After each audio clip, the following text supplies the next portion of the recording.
अस्सलाम वालेकुम दोस्तों, मैं हूं Arsalan Malik, M A English, M A Urdu, M A Islamiat. और आज मैं आप सबके सामने प्लैनेट्स को याद करने का तरीका लेके हाज़िर हुआ हूं जो कि सूरज के सबसे साथ लगते हैं।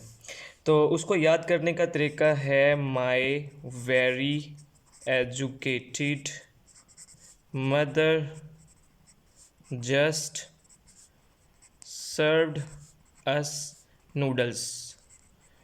तो आप लोगों ने ये लाइन याद रखनी है, my very educated mother just serve us noodle. तो इस तरह आपको जो है वो सारे प्लेनेट याद हो जाएंगे।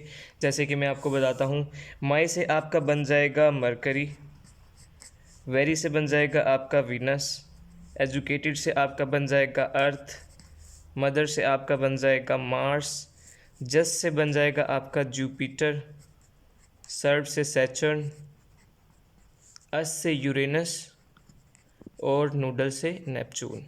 तो अगर दोस्तों आपको मेरी वीडियो अच्छी लगी हो तो लाइक करें और सब्सक्राइब करके लाजम दबाइए। बहुत शुक्रिया, अल्लाह हाफिज़।